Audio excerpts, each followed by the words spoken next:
ज्याच्याकडे सत्ता तोच खरा कोल्हापूरचा राजा म्हणून समजतात.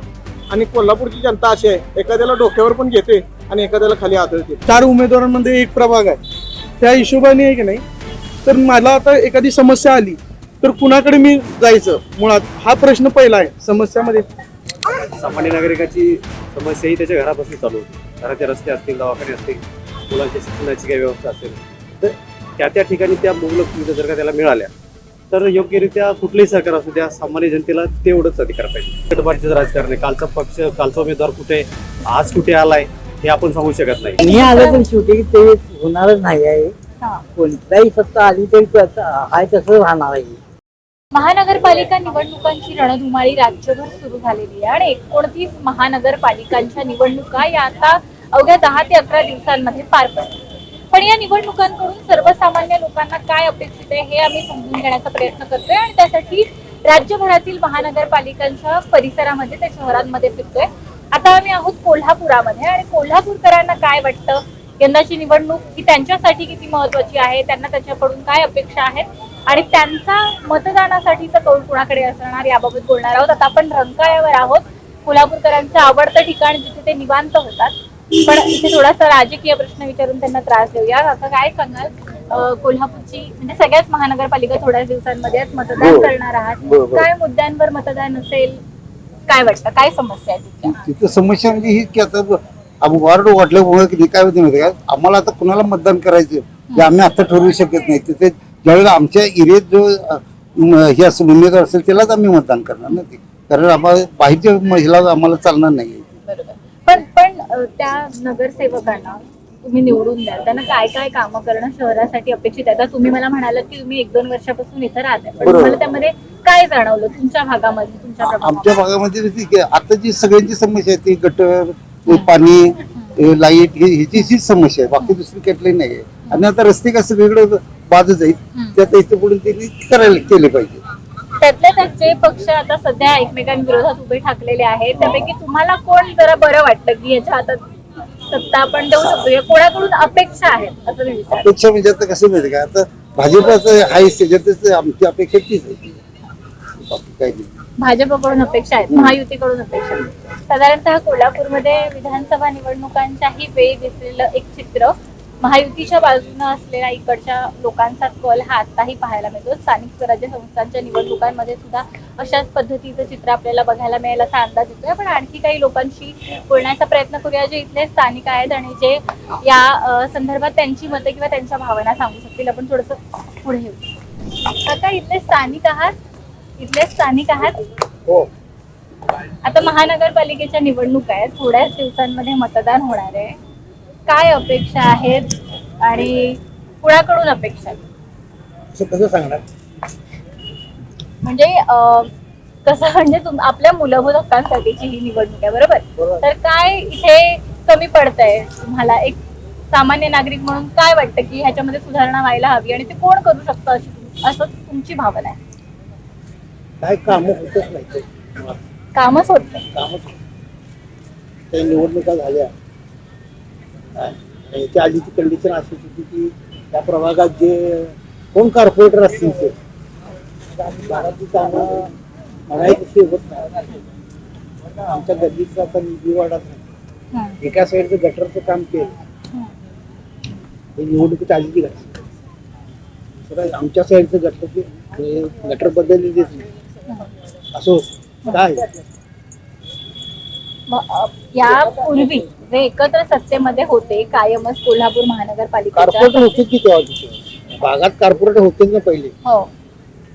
काय मग आता तुम्हाला वाटतं की हा सत्ता बदल व्हावा आता महानगरपालिकेत सुद्धा जसा विधानसभेमध्ये झाला? उद्या की बदल असं चांगलंच आहे माहिती नाही. कामं व्हायला पाहिजे, आमचं दुसरं काय म्हणणं नाही. जनतेची कामं जी काय गरजा आहेत त्या हो करावे त्याचं आमची मित्र शिकुरापीठ या की आम्ही काय बोलतो काय करणार नाही. आपले निवडणुकीबद्दल नाही, फक्त तुमचं मत सांगायचंय काय. तर गमत काय कामं नागरिकांची काय अपेक्षा असते किंवा व्हायला पाहिजे त्याचा बघूया. आता काय निवडणुका कॉर्पोरेटच्या होणार आहेत. काय होते त्यांच्या कर्तृत्वावर सगळं अवलंबून आहे. काय हो बरोबर आहे होय. हा? तुम्हाला काय वाटतं महानगरपालिकेच्या निवडणुका थोड्याच दिवसांमध्ये आल्या आहेत, मतदान आता तुमच्या हातामध्ये, खरं तर या सर्वसामान्य मतदारांच्या हातामध्ये आता या सगळ्या उमेदवारांचं भविष्य आहे.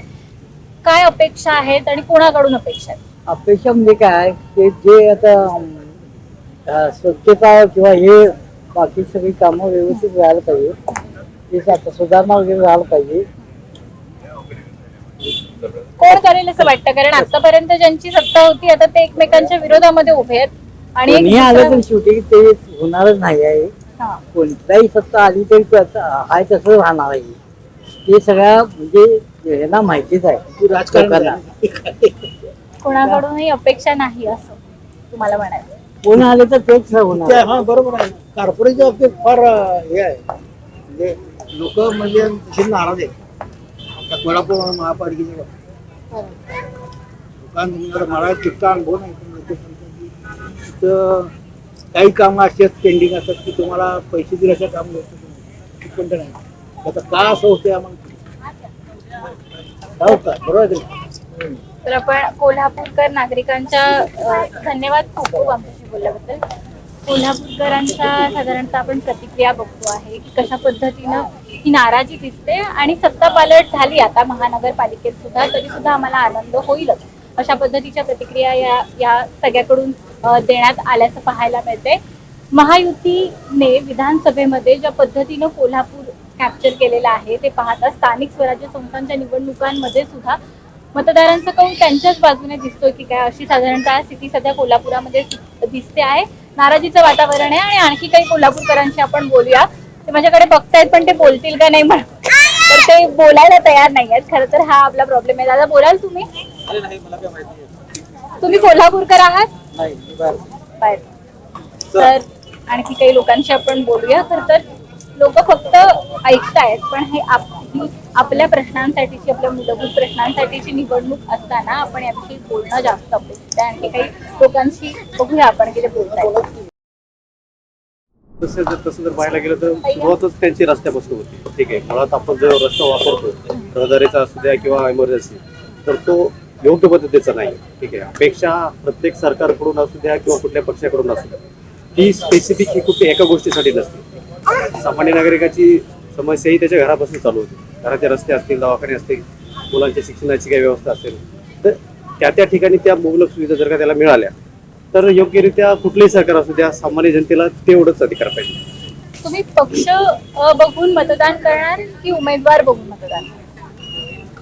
पक्षापेक्षा उमेदवाराचं कर्तृत्व पण तेवढंच महत्वाचं आहे. ठीक आहे, पक्षांनी आता तुम्ही जर बघत असाल तर गटबाजीचं राजकारण आहे. कालचा उमेदवार कुठे आज कुठे आलाय हे आपण सांगू शकत नाही. त्यामुळं उमेदवाराचं चारित्र्य पण तेवढंच महत्वाचं आहे की त्यांनी ओव्हरऑल काय काम केलेलं असेल, त्याच्या नगरात असेल, ठीक आहे, त्याच्या गावात असेल, ते सगळ्या गोष्टी जर इन्व्हॉल्वमेंट त्याची स्वतःची किती आहे ते तेवढं महत्वाचं. सातत्यानं हा जो काही पक्ष आता गेल्या वर्षी किंवा आतापर्यंत जे सत्तेमध्ये होते एकमेकांसोबत, आता ते एकमेकांच्या विरोधामध्ये उभे ठाकले आणि मी असं ऐकलंय की बरीचशी नाराजी आहे त्याबाबत. आता विधानसभेमध्ये ज्या पद्धतीने इकडे महायुतीनं सगळेच मतदारसंघ जवळपास कॅप्चर केले, तशी स्थिती परत एकदा स्थानिकच्या निवडणुकांमध्ये या असेल, महानगरपालिकेच्या निश्चितच निवडणुकांमध्ये असणार आहे. कारण काय माहिती का, गटबाजीचं राजकारण फार आहे. ठीक आहे, कारण इथं महायुतीचा प्रकार म्हणा किंवा संबंधित जे कोणी लोकांचे असतील, इन्व्हॉल्वमेंट सगळ्यांचे असेल, तर हे कुठेतरी वेगवेगळ्या पद्धतीने दिसायला येते. जे काय सामंजस्य असायला पाहिजे किंवा सामान्य नागरिकाच्या ज्या अपेक्षा आहेत, मला ज्या म्हणायच्या किंवा माझा एक सर्वसामान्य माणूस आहे, माझ्या काही वेगळ्या अपेक्षा असतील, तर त्याच पद्धतीने करेल का किंवा हे सामान्य सरकार करेल का, तर हे जे विधानसभेला झालं तेच इथं पण होणार आहे. त्याच्यामध्ये वेगळा काय असणार नाही असं मला वाटतं. बरोबर. खूप खूप धन्यवाद दादा. ताई तुम्ही बोलाल, तुम्ही मतदान करणार आहात? तर जे बोलण्यासाठी इच्छुक आहेत आपण त्यांच्याशी बोलतो आहोत आणि तुम्ही बोलताय महानगरपालिका इलेक्शन बद्दल. महानगरपालिकेच्या निवडणुका आहेत, कोल्हापुरामध्ये काय समस्या आहेत, कोण सोडवू शकतं आपल्या या समस्या? आता तसं पाहायला गेलं तर जेवढे उमेदवार आहेत, ज्या उमेदवारांना मूळ त्या भागातनं माहिती आहे की बाबा मला या भागात आपल्या काही समस्या आहेत आणि त्या उमेदवारांना तिथूनच जे तिकीट वगैरे न मिळण्याचे जे हे आहेत आता प्रॉब्लेम्स जे क्रिएट झालेले आहेत, त्यामुळं ते उमेदवार परत निवडून येतील की नाही, आणि जरी आले तर आता प्रभागानुसार बघायला गेलं तर 4 उमेदवारांमध्ये एक प्रभाग आहे. त्या हिशोबाने आहे की नाही, तर मला आता एखादी समस्या आली तर कुणाकडे मी जायचं, मुळात हा प्रश्न पहिला आहे समस्यामध्ये. आता समजा जर माझ्या भागामध्ये काही प्रॉब्लेम्स आहेत, गटरीचे असतील किंवा रस्त्याचे असतील, मी ह्या उमेदवाराकडे गेलो आणि त्यांनी ऐन टायमाला हात उचलला, हे माझं काम नाही, तू त्याच्याकडे जा, तर हे नागरिकांनी पण मग तुम्हाला काय वाटतं की उमेदवार महत्वाचा आहे की पक्ष महत्वाचा आहे? काही पक्ष हा नावाला आहे आता सध्या तरी, कारण पक्षाचे तेवढ्या कामगिरीच नाही आहेत. मुळात पाहायला गेलं तर माणसं, उमेदवार जो अर्ध्या रात्री उभा राहतो ना, त्या उमेदवाराला लोकांनी आता लक्ष द्यायला पाहिजे की बाबा आपल्यासाठी अर्ध्या रात्री पैसे न वाटणारा महत्वाचा आहे की अर्ध्या रात्री आपल्याला येऊन मदत करणारा महत्वाचा आहे.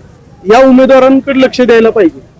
आता कसं होतंय, सामान्यतः बघितलं तर एका भागातनं जेवढे उभारतायत उमेदवार का नाही, कोण माझा जवळचा आहे म्हणून मी त्याला मत देऊ, असं न करता लोकांनी आहे की नाही पहिला हे बघितलं पाहिजे की हा मतदार, याला आपण ज्याला मतदान करतो उमेदवाराला, त्याला मतदान केल्यानंतर जर तो निवडून आला तर तो आपल्या भागातील समस्या ज्या आहेत त्या सोडवण्यासाठी कॅपेबल आहे की नाही.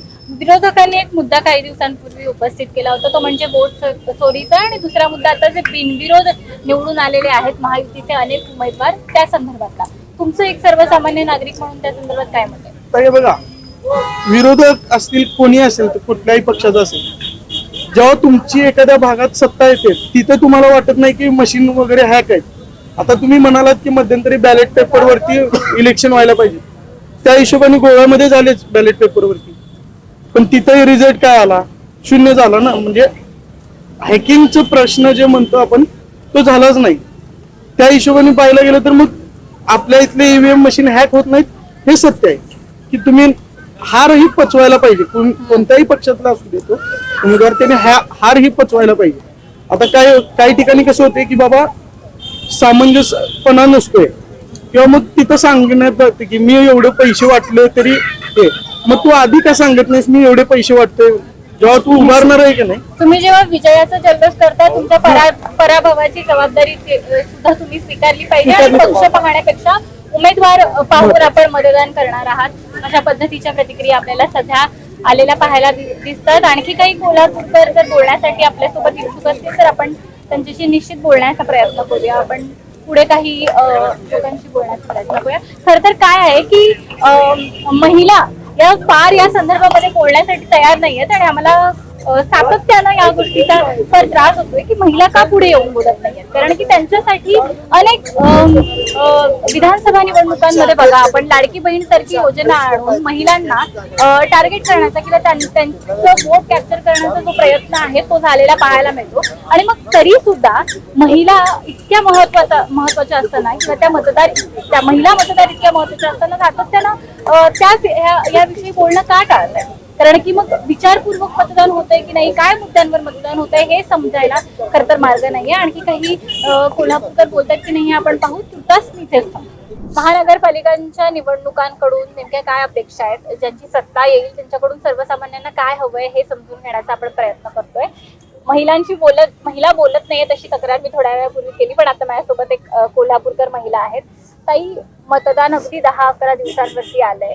मूलभूत प्रश्नांसाठी या निवडणुका असतात. काय अपेक्षा आहेत? या पूर्वीची जी सत्ता होती महापालिकेमध्ये त्यांनी काय केलं किंवा केलं नाही जे आता पुढे अपेक्षित आहे तुम्हाला? पूर्वीच्या वेळी थोड्या समस्या होत्या, नाही असं नाही, किंवा आपल्या ज्या बेसिक समस्या आहेत, पाणी प्रश्न म्हणा किंवा रस्त्यांची कामं म्हणा, या थोड्याफार आता थोड्या मतदार आता सजग झालेले आहेत. पूर्वी का ह्याच्यामध्ये सजग नव्हते, पण आता मतदार सजग झालेले आहेत. त्यामुळं वेगवेगळे प्रश्न आहेत ते आपल्या आपल्या प्रभागातल्या मुख्यांकडे मांडले जात आहेत आणि त्यानुसार थोडाफार प्रयत्न सुरू आहे. प्रत्येक प्रभागामध्ये प्रत्येक जण सुधारणा किंवा त्या सोयींकडे लक्ष देऊन त्या फुलफिल करतायत, त्यांच्या अपेक्षा फुलफिल करतात असं सध्या तरी दिसतंय. तुम्हाला सर्वात मोठी वाटणारी समस्या काय आहे? बऱ्याच ठिकाणी बऱ्याच प्रभागामध्ये पाण्याचा प्रश्न आहेच.